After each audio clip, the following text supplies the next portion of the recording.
આજરોજ દાહોદના station road વિસ્તારમાં આવેલા પેટ્રોલ પંપની પાસે વાસ્કોડિયા સોસાયટીની બહાર ખુલ્લી જગ્યામાં પથરાણાવાળા રેકડી લગાડીને પોતાનો ધંધો કરતા હોય છે અને પરિવારની ગુજરાન ચલાવતા હોય છે।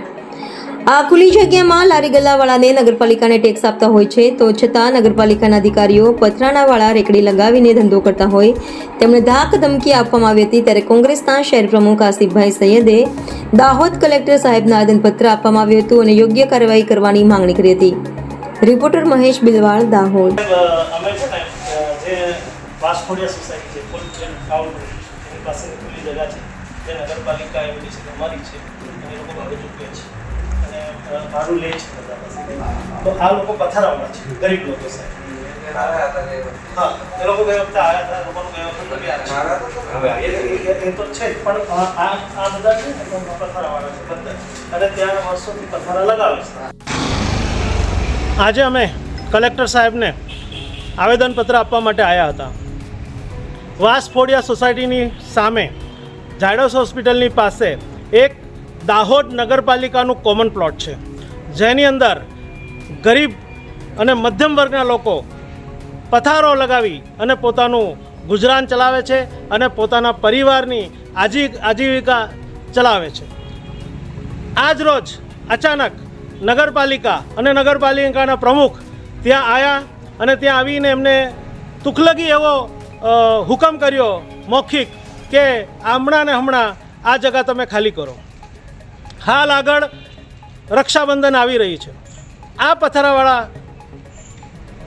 મહિનાનું ભાડું ભરે છે અને સ્ક્વેર ફીટના હિસાબે ભાડું ભરે છે અને 365 દિવસ ભરે છે। તો આ લોકો ત્યાં આવનાર રક્ષાબંધનની અંદર આ લોકોએ ગમે ત્યાંથી પૈસા ઉછી પાછીના કરી અને આજે જ્યારે વેપાર આટલો ઠંડો થઈ ગયો છે, મોટી મોટી દુકાનોની અંદર જ્યારે શેઠો ખાલી બેઠા છે, એવા સમયની અંદર આ લોકોએ કોઈની બી પાસે દોસ્તો પાસે કે બેંકમાં લોન લઈને પણ આ લોકોએ આ સામાન ભર્યો છે।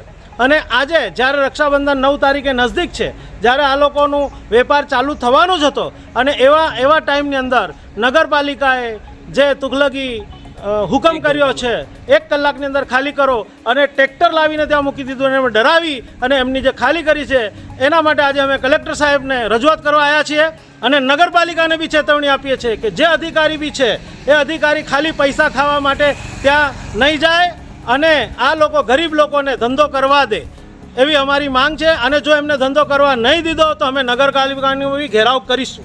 એ 15 દિવસ પહેલાં મેલો લાવીએ છીએ। આપનું નામ? આસિફ સૈયદ, પ્રમુખ દાહોદ શહેર કોંગ્રેસ સમિતિ। જે પ્લોટની આપણે વાત કરી રહ્યા છે નગરપાલિકાના કોમન પ્લોટની, એની અત્યારે મને એવી માહિતી મળી છે કે એ પ્લોટને આઠમના મેળા માટે કોઈ પણ કોન્ટ્રાક્ટર યા કોઈને પણ મેળાપુપણી કરી અને એને આપી દેવામાં આવ્યો છે। અને એ મેળો જો અહીંયા લાગે તો ભૂતકાળમાં રાજકોટ, અમદાવાદ અને બરોડામાં જે મોટી ઘટનાઓ ઘટી છે, સુરતમાં જે ઘટનાઓ ઘટી છે, એવી ઘટના ઘટવાની અહીંયા 100% સંભાવના છે। ત્યાં લાઇટના વાયરો અને જે તારો છે એ છૂટા પડેલા છે, ત્યાં ટ્રાફિકની પણ ફૂલ સમસ્યા છે।